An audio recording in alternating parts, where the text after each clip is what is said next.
नमस्कार दर्शकों, ब्रेक के बाद आप सभी का मैं स्वागत करती हूं। आप देख रहे हैं इंडिया न्यूज, आपके साथ मैं सृष्टि मिश्रा। चलिए शुरुआत करते हैं बुलेटिन की। अब भारतीय सेना और ज्यादा आक्रामक होने जा रही है। सरहद पार बैठे आतंकियों और चालबाज पड़ोसियों की उल्टी गिनती शुरू हो चुकी है। भारतीय सेना के बेड़े में एक ऐसा महाब्लास्ट होने जा रहा है जिसे बीजिंग से लेकर इस्लामाबाद तक हड़कंप है, दहशत है। भारतीय सेना को मिलने जा रहे हैं वो खूंखार हथियार, जो जानलेवा ड्रोन और वो अचूक मिसाइलें हैं जो पलक झपकते ही दुश्मन का वजूद नेस्तनाबूद करने में सक्षम है। क्या है सेना को मिलने वाले हथियारों का वो सीक्रेट ब्लूप्रिंट? और आपको बता दें, जिस तरीके से लगातार डिफेंस के मामले में, लगातार रक्षा के मामले में बजट को बढ़ाया जा रहा है, आपको बता दें इसकी जानकारी रक्षा मंत्री देश के राजनाथ सिंह ने भी दी है। और चलिए कुछ अहम जानकारी आपको बताएंगे कि आखिर भारतीय यहां पर डिफेंस सिस्टम में वो क्या यहां पर हथियार ऐड हुए हैं जिसकी वजह से बीजिंग से लेकर इस्लामाबाद तक डर का माहौल है। एक एक करके जानकारी देंगे। वी सोराट्स यानी very short range air defence system, इसके बारे में चलिए जानते हैं। पहले, कम ऊंचाई पर उड़ने वाले ड्रोन है ये और मल्टी स्पेक्ट्रल सीकर तकनीक से ये लैस है। ये देखिए टेक्नोलॉजी से भी लैस हैं और यही वजह है कि आजकल तुलना हम बड़े देशों के साथ करने में सक्षम हैं। दुश्मन के इलेक्ट्रॉनिक जैमिंग से बचने में सक्षम है। देखिए इलेक्ट्रॉनिक जैम करके यहां पर हथियारों को नेस्तनाबूद करने की कोशिश दुश्मन करता है, उससे ये लैस है, मतलब उसको धरपकड़ करने में ये कैपेबल है। आगे बढ़ते हैं। इसे तेजी से तैनात किया जा सकता है। अग्रिम मोर्चे पर सैनिकों को त्वरित हवाई सुरक्षा देता है। मतलब अगर यहां पर बता दें आपको, दुश्मन एक्टिव हो जाए तो सैनिकों को रक्षा प्रदान करने में भी ये कैपेबल है। वी शोराट्स यानी very short range air defence system.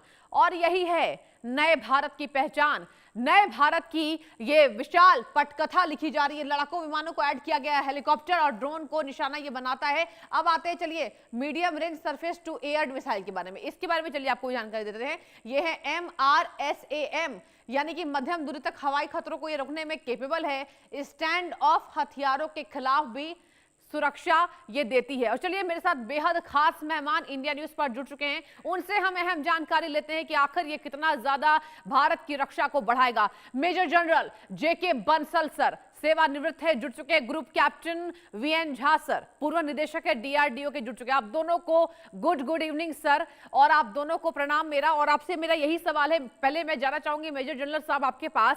Sir, Bharat की जो नई पहचान है, जो नई यहां पर गाथा लिखी जा रही है, कितना अहम है और पाकिस्तान और बीजिंग के होश उड़ाने में कितना सक्षम है अब भारत? Sir good evening Srishti, thank you very much for inviting me. जी। देखिए, ये जो सब कुछ हो रहा है वो इसलिए हो रहा है कि आज की तारीख में जो युद्ध चल रहे हैं, जिसमें यूक्रेन और रशिया का युद्ध है, मिडिल ईस्ट का है, और रिसेंटली हमने जो सिंदूर का ऑपरेशन किया था, हम्म। उन सबसे सबक लेते हुए जो टैक्टिस है, टेक्नोलॉजी है, उसको चेंज किया जा रहा है। और चेंज करने में जो टेक्नोलॉजी ड्रिवन जो है वो हमको डिफेंस बनाना पड़ेगा। जी। डिफेंस बनाने के लिए ही ये सब कुछ हुआ है। जो 52,000 करोड़ रुपए का सैंक्शन दिया है गवर्नमेंट ने और डिफेंस एक्विजिशन काउंसिल ने इसको माना है, तो इसमें जो खासकर बात ये होती है कि आज की तारीख में एयर डिफेंस बहुत इंपॉर्टेंट होता है। एयर डिफेंस, आप ये देखिए कि जब तक कितनी भी मारक क्षमता किसी की कंट्री हो हम्म। और उसके ऊपर डिफेंस ना रहे, तो दूसरा कंट्री उसके अंदर में नस्ते नाबूद कर देता है। जैसे कि आपने देखा ईरान के अंदर में 28 फरवरी को अमेरिका और इसराइल ने जो अटैक किया था, तो उनके पास कोई डिफेंस सिस्टम नहीं था और अपनी इच्छा के अनुसार जहां भी चाहा ईरान के ऊपर हमला किया हम्म। अमेरिका और इसराइल ने। इसी प्रकार से आप देखिएगा कि जो यूक्रेन के पास डिफेंस सिस्टम कमजोर है और वो भी अटैक कर रहा है। अटैक उसके ऊपर भी हो रहे हैं हम्म। रशिया से। हालांकि रशिया का डिफेंस सिस्टम भी अभी काफी हद तक जो वो कमजोर हो रहा है, और जिसमें ड्रोन का बहुत एक अहम हिस्सा माना जाता है, क्योंकि ड्रोन को डिटेक्ट करना और न्यूट्रलाइज करना, इंटरसेप्ट करना बहुत मुश्किल हो जाता है। तो इन सब बातों को देखते हुए हमारी जो एयर डिफेंस सिस्टम है, सर्विलेंस कैपेबिलिटी है, ड्रोन सिस्टम है, जो स्वार्म ड्रोन आते हैं उनको कैसे किया जा सकता है, तो इसमें वैसे देखा जाए आर्मी, नेवी, एयरफोर्स सभी तीनों को इसमें जो सशक्त किया गया है इन सब से। और इन सब में जो हमारी कुछ डिफेंस की जो मैन्युफैक्चरिंग है, जैसे हिंदुस्तान एरोनॉटिक्स लिमिटेड है, जो भारत हैवी लिमिटेड है, और जो भारत डायनामिक लिमिटेड है, इन सब का योगदान रहेगा। और योगदान होने के साथ साथ में जो चाइना के साथ हमारा बॉर्डर है हाँ। उसका सर्विलेंस, और जो पाकिस्तान के साथ, और जो मैरीटाइम है हमारा, जो जो हमारा महासागर के अंदर में कैसे सर्वे करना है, कैसे किसको रोकना है, इसमें सब में मदद मिलेगी। लेकिन एक बात सोचने वाली यह है कि इतना बड़ा प्रोजेक्ट है कि हमारी जो प्रोडक्शन एजेंसीज हैं उनको, और जो एमएसएमई हैं, सबको बहुत तैयार रहना पड़ेगा। ज्यादातर इसमें आत्मनिर्भर का है कि सब कुछ हम्म। अपने देश में ही बनेगा और इन्हीं को ऑर्डर दिए जाएंगे। तो इनको जो जितने भी अपनी ये पीएसयूज हैं, काम अप ऊपर उठना होगा और उठ करके जो आकांक्षाओं को पूरा करना होगा। बैक टू यू सृष्टि। ठीक है। वीएन झा सर, मेरा सवाल अब आपसे होगा सर, आपकी बारी आ जाती है। आपसे मैं यही पूछना चाहूंगी कि ये जो 52,000 करोड़ का प्रोजेक्ट है, नया मिशन है, विजन है सरकार का, ये कितना ज्यादा मजबूती देगी? कौन से वो मोर्चे हैं जो बिल्कुल अलग दिशा में यहां पर हमें दिखते हैं? सृष्टि, आपसे भी और आपके सारे दर्शकों से जी। मेरी ये प्रार्थना है कि आप लोग सरप्राइज ना हो। अभी आपने सिर्फ दो का नाम लिया हुआ है, विश्वरैट्स और एमआर सैम। तो ये दोनों जो सिस्टम है, इसकी ऑलरेडी ये जो डिज़ाइन डेवलपमेंट ऑलरेडी हो चुकी है, स्पेसिफिकेशन फ्रीज हो चुके हैं, यूज़र ट्रायल हो चुका है, और इसकी टीओटी यहाँ के जो प्राइवेट कंपनीज हैं उनको दी जा चुकी है। और अभी सिर्फ ये एक फॉर्मेलिटी रह गई थी कि अब इसके लिए जो टेंडर डालने हैं वो टेंडर डालना है डिफेंस सर्विसेज को। इसके लिए कि फाइनेंशियल अलॉटमेंट वो सर्विसेज को जरूरी था, और वही ये फाइनेंशियल अलॉटमेंट अभी मिला है। मैंने आपको ये जो कहा था कि आप लोग सरप्राइज ना हो, वो इसलिए कहा था कि एमआर सैम का तो भी सिर्फ एक नाम है। अच्छा। आने वाले दिनों में आप सुनिएगा कि एक क्यूआर सैम, वो उसका भी quick reaction surface to air missile, उसका भी टेंडर, उसको भी खरीदने की टेंडर जो प्रोसेस है वो शुरू हो गई। निर्भया मिसाइल, जिसकी टेस्टिंग ऑलरेडी 3 बार हो चुकी है और यूजर ट्रायल में एक्सेप्टेंस हो चुका है, उसका उसका टेंडर होने वाला है। शौर्य मिसाइल, ये हाइपरसोनिक मिसाइल है, इसकी भी ऑलरेडी टेस्टिंग हो चुकी है, एक्सेप्टेंस हो चुका है, उसका भी टेंडर होने वाला है। तो इस तरह से निर्भया, शौर्य, रुद्रम, क्यूआर सैम का मैंने बताया, एमआर सैम आपने ऑलरेडी नाम लिया। इसके अलावे अग्नि प्राइम, ये इसके भी यूजर ट्रायल हो चुकी है, इसके लिए भी टेंडर जानी है। प्रलय मिसाइल, जिसकी की मारक क्षमता लगभग 500 किलोमीटर तक है, और ये न्यूक्लियर कैपेबल मिसाइल है, 1000 kg तक का वॉर हेड लेके जा सकता है। और अग्नि ओके। 5 का तो बहुत चर्चा आपके चैनल पर कर चुके हैं। तो अभी इन सारे मिसाइल्स को सर्विस में इंट्रोडक्शन करने के लिए, इंट्रोड्यूस करने के लिए, सर्विस को आम करने के लिए, ये सब अभी होने बाकी हैं। तो ये जो अभी छोटा सा, मतलब जितने 33,000 करोड़ प्लस विश्वरैट्स, तो इसके लिए जो अभी पैसे मिले हैं, ये टेंडर प्रोसेस शुरू होगी, और फिर उसके बाद ये एक्विजिशन टीओटी होल्डर से वो होगी। तो ये सारे के सारे जो भी मैंने नाम लिए हुए हैं, ये सारे इंडिजिनस हैं, सबों के कई ट्रायल्स हो चुके हैं।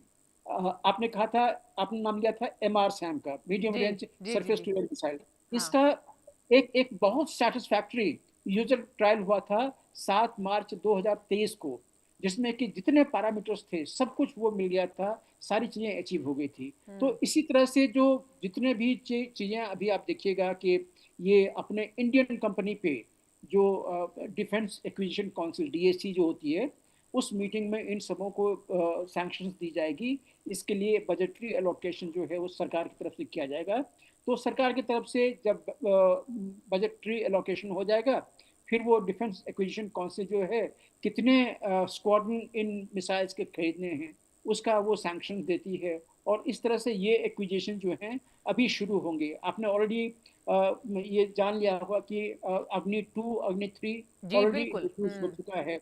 पृथ्वी 1 वो एयर डिफेंस सिस्टम है, 180 किलोमीटर ऊपर धरती से 180 किलोमीटर ऊपर, मतलब अंतरिक्ष में वो किसी भी बैलिस्टिक मिसाइल को मार के गिराने की क्षमता रखता है। तो ये सारी चीज़ें ऑलरेडी बनी हुई है, डिज़ाइन डेवलपमेंट हो चुकी है। टीओटी और जो हैंड होल्डिंग है, ट्रांसफर ऑफ टेक्नोलॉजी, वो टेक्नोलॉजी एब्जॉर्प्शन यहाँ के प्राइवेट कंपनीज को दी जा चुकी है। तो डीआरडीओ को जितना काम था, वो डीआरडीओ ने अपना ये काम कर लिया हुआ है। और अपना ही काम नहीं, ये जो कंपनी प्राइवेट प्लेयर्स हैं जिनको टीओटी दी गई है, ट्रांसफर ऑफ टेक्नोलॉजी दी गई है, उनको हैंड होल्डिंग ये करना पड़ता है कि वो टेक्नोलॉजी को एब्जॉर्ब करें। दरअसल जो साइंटिस्ट ने बनाया था किस एम से बनाया था, उसमें क्या इंट्रिकेसीज हैं, ये चीज़ें वो जो प्राइवेट प्लेयर्स जो हैं उनको बताना पड़ता है। तो वो सारी चीज़ें हो चुकी हैं। अब सिर्फ एक लास्ट फॉर्मेलिटी वो था कि डिफेंस एक्विजिशन काउंसिल को ये टेंडर डालना है, जिसके लिए कि बजटरी एलोकेशन होना था, और वो बजटरी एलोकेशन अभी हो चुकी है। तो ये भी शुरुआत है, आगे आगे देखिए होता है क्या। अभी बहुत सारे सरप्राइज करने वाले आपको बहुत सारे हाँ। चीजें अभी नाम लेने पड़ेंगे, और जिसके जिसके नाम से पाकिस्तान या चाइना जो है वो थर्राएगी। याद रखिए, ये जो मैंने आपको कहा था शौर्य मिसाइल, 7.5 मैक उसका स्पीड है, तो उससे कोई भी थर्रा सकता है। रुद्रम, वो किसी भी रडार सेंटर को ध्वस्त करने में इतना कैपेबल है कि आप पलक झपकते हुए खत्म हो जाएगा। और इसकी जो जो जो हाइट होती है जाने की, वो लगभग 100 मीटर धरती से ऊपर जाती है। तो दुश्मन का कोई रडार भी उसको पिकअप नहीं कर सकता है, दुश्मन का उसको एयरक्राफ्ट उसको पिकअप नहीं कर सकता, उसको मार के विजय गिरा सकती है। तो ये विजय सारे जो चीजें हैं, ये सारी चीजें आप ध्यान में रखिए। आने वाले दिनों में आर्म फोर्सेस को, इंडियन आर्म फोर्सेस को बहुत सशक्त होना है। और इसके लिए मुझे गर्व है इस सरकार पे कि इन्होंने इतने सारे पैसे अभी दिए हुए हैं। इन्होंने ऑलरेडी नेवी को और एयरफोर्स को बहुत आर्म किया हुआ है। आर्मी के लिए आपने देखा होगा गलवान ऑपरेशन के बाद में आर्मी को इस तरह से आर्म किया गया है कि हमारे पास में एक से एक विध्वंसक आर्म एंड एम्यूनिशन हैं। यहाँ तक कि बिल्कुल। जो लाइट वेट जो आर्टिलरी होती है, माउंटेन आर्टिलरी, वो भी हमारे यहाँ बनाया गया है, जो कि जो यूएसए का जो सबसे बेहतर M777 है, उससे भी बेहतर, उसमें लगभग 23 या 24 उसमें एडवांसमेंट उसमें दी गई है। और वो हमारे कंपनी ने, LNT ने, एक साउथ कोरियन कंपनी के साथ मिलके वो बनाया हुआ है। ऑलरेडी एक्सेप्टेंस ट्रायल हो चुकी है। तो ये सारी चीज़ों को अभी आप इंट्रोड्यूस होते हुए देखिएगा, टैंक को इंट्रोड्यूस होते हुए देखिएगा 71 वैल्यू एडिशन के साथ में। जो T90 टैंक है उसमें 70 से ज़्यादा वैल्यू एडिशन हैं, उसको इंट्रोड्यूस होते हुए देखिएगा। और इन सबों के अलावा जोरावर टैंक भी लगभग हाजिर है, लगभग तैयार है। तो आने वाले दिनों में आप देखिएगा कि भारत एक बहुत सशक्त आर्म फोर्सेस लेके आगे आ रहा है। श्रुति, बिल्कुल। सर, आपकी बातें सुनकर ही गर्व की अनुभूति हो रही है कि आखिर तैयारी कितनी बड़ी है सरकार की। मेजर जनरल सर, आपने भी सुना होगा जिस तरीके से इन्होंने जानकारी दी कि सरप्राइजेस और आने वाले हैं, मतलब रास्ते में हैं और भी आने वाले। सर, आपको नहीं लगता है कि इस वक्त हालात जैसे हैं तो सबसे ज्यादा जरूरत भारत को जिस बात की थी वही देश की जनता को मिल रही है? एयर डिफेंस मिल रहा है, ड्रोन मिल रहे हैं, तकनीकों से लैश है, आधुनिक से लैश है। सर, आपसे मैं ये जानना चाहूंगी, अगर हम बात करें कि कैपेसिटी की, सर कितने पीछे अब हम रह रहे हैं बड़े देशों से? क्योंकि हमारा मुकाबला बड़े देशों से ही है। आप देखिए, एडवांस बनाने में सरकार ने कोई कोर कसर नहीं छोड़ी है। सर जेके बंसल सर, देखिए, अभी जो हमारा ज्यादातर इंपोर्ट होता था, हाँ और खास करके रशिया हुआ, कुछ इजराइल से हुआ, हाँ कुछ बिल्कुल। फ्रांस से हुआ, कुछ अमेरिका से हुआ, ये होता था। हम्म। और अभी जो हम अपना एक सेल्फ, इसमें सबसे बड़ी बात जो है वो आत्मनिर्भरता की है। हम्म। और आत्मनिर्भरता जो है वो बहुत जरूरी होती है किसी भी हम्म। लड़ाई को लड़ने के लिए। हम्म। कारण उसका ये है कि जब हमको वेपन्स और अम्यूनिशन की जरूरत होती है, जो गोला बारूद की जरूरत है, वो हमारी, जैसे आपने बिल्कुल सही कहा कि कैपेसिटी कितनी है, हम कितना बढ़ा सकते हैं, वो बहुत बहुत इम्पोर्टेंट है। और जैसे कि अपना झा साहब ने कहा है कि हमारे पास बहुत सारी चीजें प्रोड्यूस हो चुकी हैं, डेवलप हो चुकी हैं। लेकिन क्या है कि जब तक पैसा अलॉट नहीं होता मार्केट में, जितनी भी, जो डिफेंस को तो पैसा अलॉट हो जाता है, बजट है, पर जो भी कंपनियां हैं या PSU हैं, वो किस चीज पर सस्टेन करती हैं? वो करती हैं कि मैन्युफैक्चरिंग, या उसको कितना अमाउंट मिलता है, या बाईबैक क्या है। बाईबैक का मतलब ये सारी चीजें तो डिफेंस ही बाईबैक करेगा। अब तक DRDO डेवलप करता था, उसको कोई टेकर नहीं था। लेकिन अभी जो गवर्नमेंट ने एक प्रोडक्शन और आत्मनिर्भरता को ज्यादा जोर दिया है, तो उससे हमारी जितने भी वेपनरी सिस्टम है वो डेवलप होकर के आज की तारीख में बहुत ज्यादा जरूरत है उसकी। हम्म। आप देखेंगे कि जैसे यूक्रेन है, जो लड़ाई में जो उसको वेपन बाहर से मिल जाते हैं तो लड़ाई कर लेता है, नहीं हम्म। मिलते हैं तो उसको डिपेंड करना पड़ता है। हालांकि यूक्रेन ने भी अपनी कैपेसिटी को, जो ड्रोन बनाए हैं, वो बहुत शक्तिशाली ड्रोन बनाए हैं, जो काफी टक्कर दे रहा है लड़ाई को, जो है रूस की धरती पर भेज दिया गया है। तो इसी प्रकार से जो भारत है वो अपना आत्मनिर्भर हो रहा है, और आत्मनिर्भर में ये भी जरूरी होता है कि हमको कितना गोला बारूद चाहिए, जी क्या सर। सिस्टम चाहिए। जैसे अभी हम्म। मान लिया कुछ हमारी मिसाइल्स हैं, अगर हमें राफेल में जब उनको फिट करना था तो कोड चाहिए था, तो फ्रांस ने उसके लिए आनाकानी किया। तो इस प्रकार से जो इंडिया की अभी कोई किसी के साथ में है मैन्युफैक्चरिंग है, तो वो जो हमारी जो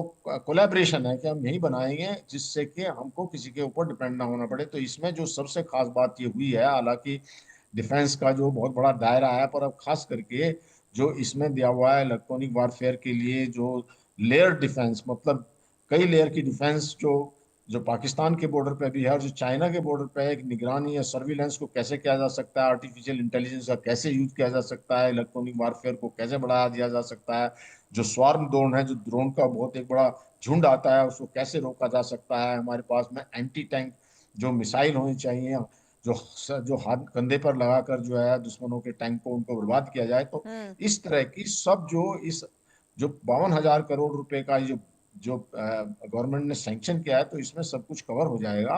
और इसमें सबसे बड़ी बात यह है कि जो पैसा अभी अलॉट हुआ है, तो उससे एक मूवमेंट शुरू हो जाएगी, पैसा सैंक्शन होगा, जो कंपनियां हैं उनके पास में मनी जाएगा और वो उसको बनाएंगे। उसके साथ साथ जो एमएसएमई हैं वो भी इसमें इन्वॉल्व होकर के सबको कोऑर्डिनेट करके टाइम बाउंड तरीके से काम करना पड़ेगा। कई बार स्लगिशनेस आ जाती है कि ठीक है पैसा अलॉट हो गया, हमको पैसा मिल भी गया, लेकिन वो एक कांस्टेंट कोऑर्डिनेशन और एक डिमांड जो हमारी आर्म फोर्सेज है, इसमें आर्मी नेवी एयरफोर्स, उनको एक प्रेशर बना के रखना पड़ेगा कि टाइम बाउंड हो, वो बहुत जरूरी है। ये तो अच्छी बात है ही कि गवर्नमेंट ने एक 52,000 करोड़ रुपए का काफी एक अमाउंट होता है, और जो अभी डिफेंस बजट भी बढ़ा दिया गया, तो इसके साथ साथ में जो बनाने वाली कंपनी है उनको भी पेश रख के टाइम से जो जैसे वो जो लैंड पे शिप की कैसे जो सिस्टम की जांच होती है, वो सब कुछ बहुत जरूरी है, जिसके लिए गवर्नमेंट की एक इच्छा शक्ति है। और मीडिया भी इसमें बहुत सक्रिय रोल, आपका जैसा मीडिया है, इंडिया न्यूज हम्म। है, बहुत डिस्कशन होते हैं। और खास करके जो हमारा मैंने देखा है कि आप का जो इंडिया न्यूज है, वो जो हमारे यहाँ क्या सिस्टम बन रहा है, हमारे यहाँ क्या वेपन्स बन रहे हैं, हमारी डिफेंस के क्या प्रोडक्शन है, उस पर काफी फोकस करके अवेयर कराते हैं। तो जो जी। मीडिया भी एक जो सजग करता है, एक गति लाता है हर लेवल पर, वो प्रोडक्शन एजेंसीज हैं या जो भी हैं, उनमें एक गति आ जाती है। ये नहीं कि हम बाहर की लड़ाई को दिखा रहे हैं, तो इससे हमको भी अपने आप को सशक्त होना है, लेसन लर्न करके आगे बढ़ना है। तो मैं आपके के मीडिया को या आपके चैनल को भी एक बधाई दूंगा कि आप हम्म। इस पे रिसर्च करके और इसको जनता को अवेयर कराना चाहते हैं। और जो हमारे रिसर्चर हैं और जो हमारे प्रोडक्शन एजेंसीज हैं, उनके को भी एक मैसेज जाता है इससे कि हाँ अभी अकाउंटेबिलिटी होगी, आपको जो है वॉच किया जा रहा है। तो ये भी बहुत इंपॉर्टेंट है। Back to you. Thank you. Thank you sir. VN Jha sir, मेरा आपसे यही सवाल होगा, अगर हम बात करें तो इस डील की जो खास बातें हैं वो क्या है, क्योंकि ये भी यहां पर मैं पढ़ रही थी जब मैं रिपोर्ट को देख रही थी कि कम लागत में सरकार ने जितना करोड़ों का बजट इसके लिए आवंटित किया है, इसमें कहीं दो राय नहीं है सर कि इसकी लागत जो है वो कम है। यही वजह है कि हम अब केपेबल हैं, और यही वजह है कि अब कहा जा रहा है कि देश आत्मनिर्भर बन रहा है। आपसे मैं जानना चाहूंगी इस डील की खास बात क्या है, और आखिर हम कहां तक सक्षम हैं जब हमने कम लागत के साथ इस तकनीक को बनते हुए देखा। इन दोनों बातों पर मैं चाहूंगी कि आप प्रकाश डालें। इसकी देखिए, प्रधानमंत्री ने भी एक कॉल दिया हुआ है। हम्म। अ, एक एयर डिफेंस सिस्टम जो कि सुदर्शन चक्र के नाम से जाना जाएगा। बिल्कुल बिल्कुल। इसमें three layers of air defence होंगे। हम्म। और वो तीन लेयर हैं कि सबसे नीचा लेयर जो है वो छोटे छोटे ड्रोन्स जैसे चीज हैं उसके खिलाफ है। और उससे बड़ा जो होगा, जो छोटे रेंज के चाहे बैलिस्टिक मिसाइल्स हो या क्रूज मिसाइल्स हो, उसके लिए होगा। और तीसरा जो एयर डिफेंस जो लेयर होगा हम्म। वो very long range missile defence system होगा। हम्म। तो इसका एक छोटा सा रूप आपने ऑलरेडी, देश ने ऑलरेडी ऑपरेशन सिंदूर में दिख लिया है। बिल्कुल। जिसमें से कि सबसे जो छोटा चीज था, जिसको हम लोगों ने आकाश तीर नाम दिया था सबों ने मिलकर, इसमें एक सबसे छोटा जो डीआरडीओ चीज बनाई थी वो था D4, डिटेक्ट, उसके बाद डिस्ट्रॉय। हम्म। ये आने वाले जो आपके छोटे छोटे ये थे, दुश्मन के जो छोटे छोटे ड्रोन्स थे, उसको डिटेक्ट करता था, उसको ट्रैक करता था और उसको डिस्ट्रॉय कर देता था जब वो नजदीक में आता था। तो इसको D4 नाम करके एक डायरेक्टेड एनर्जी वेपन वो उसके रेंज में लाके उसको डिस्ट्रॉय किया जाता है। दूसरा, जुल्का 23, इसको भारत में ये बहुत पुरानी सोवियत सिस्टम की थी, उसको भारत ने मॉडिफाई किया था। उसको एक टोड आर्टिलरी बनाया था और फिर एम लेके वो भी एरियल थ्रेट है उसको निशाना बनाया जाता था। इसको ऑटोमेट भी किया था और यहीं पे नाम आता है, बहुत चर्चा में था, L-70 गन, आपने सुना होगा उन दिनों में। जी। उसको भी मॉडिफाई करके भारत डीआरडीओ के प्रोविजन में उसको बनाया गया। ये 40 mm का गन था और इससे भी ये रडार गाइडेड था, तो कोई भी एरियल थ्रेट जो आती थी, जो कि आपके रडार पे उसका सिग्नल हो जाता, उसको खत्म करने के लिए ये बहुत सक्षम था। अब ये देखिए, छोटा सा अगर अगर अगर ड्रोन है, अगर उसको मारने के लिए आपको अपने मिसाइल चलाने पड़े तो इकोनॉमिकली बहुत वायबल नहीं लगता है। तो वहीं पे ये जो L-70 गन था, इसने कहर ढा दिया था दुश्मनों के, ये अच्छा। जो छोटे छोटे या मीडियम साइज या बड़े भी जो उसके ड्रोन्स थे, उसके ऊपर में कहर ढा दिया था। इसी तरह से तुंगुश्का गन जो थे, वो उसको भी आकाश तीर में डाला गया था। एक स्ट्रेला 10 करके एक गन था, वो भी वो फ्रेंचो रशियन ओरिजिन का था, उसको भी लगाया गया था।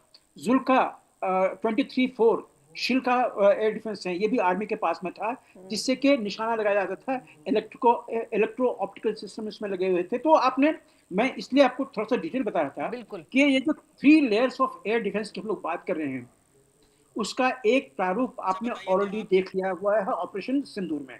अब आज से लगभग 1 महीना पहले एक और टेस्ट हुआ था, जिसमें कि लो फ्लाइंग मिसाइल्स को, लो फ्लाइंग जो जो थ्रेट हैं, उसको न्यूट्रलाइज करने के लिए डीआरडीओ ने एक एक्सपेरिमेंट किया था आर्मी आर्म फोर्सेस के साथ में मिलके, हाँ। और वो बहुत ही शानदार रहा था। तो इस तरह से आप देख लें कि अगर शॉर्ट रेंज का वेपन है, कोई कोई थ्रेट है शॉर्ट रेंज का, लो फ्लाइंग का, उसको न्यूट्रलाइज करने के लिए आकाश तीर है। अगर लॉन्ग रेंज का कोई, मीडियम रेंज का कोई है, तो आपने एमआर सैम का नाम ऑलरेडी ले लिया हुआ है, और उस एमआर सैम में और भी चीजें आप जोड़ दीजिए। जैसे आपने सुना होगा कि इसराइल के पास में आयरन डोम है, उनके पास में डेविड स्लिंग है, पेट्रियट मिसाइल्स हैं, बराक 8 वो हमारे पास भी है, नेवी के पास में भी है और एयरफोर्स के पास में भी है। तो ये सब चीजें हमारे पास में ऑलरेडी हैं। तो इन सब चीजों को जब आप एक साथ लगा कर दें, जिसमें कि एक ओसाका एयर डिफेंस सिस्टम होती है, एयरफोर्स के पास में ऑलरेडी है, वो 15 से 40 किलोमीटर उसका रेंज है, वो भी आता है उसमें। S-125 पिछोरा यूनिट होती है एयरफोर्स के साथ में। पहले पिछोरा 2, पिछोरा 3 होता था, आज के दिन में वो काफी एडवांस जी सिस्टम है। सर। S-125 वो भी इसमें इनकॉर्पोरेट किया गया है। Spyder surface to air Python जो सिस्टम होती है, डरबी सिस्टम होती है, उसको इसमें इनकॉर्पोरेट किया हुआ है। तो ये सारी चीजों को लेके विश्वरैट तक, FIM स्टिंगर मिसाइल तक उसमें लगा के, इगला जो जो शोल्डर माउंटेड मिसाइल है, इसको लगा के, तो ये सारी चीजों को एक बनाया गया कि अगर फर्स्ट लेयर में अगर दुश्मन का कोई थ्रेट पार कर गया है, तो सेकंड लेयर में उसको मार गिराने की क्षमता होनी चाहिए, और सेकंड लेयर में भी अगर नहीं हुआ तो थर्ड लेयर में तो उसको मार के गिरा ही दिया जाए। तो इसीलिए आपने देखा कि ऑपरेशन सिंदूर में हमारा जो एयर डिफेंस सिस्टम था, इतना कामयाब रहा था, इतना कारगर रहा था कि दुश्मन का कोई भी चीज हमारे कहीं भी आसपास में नहीं आ पाया।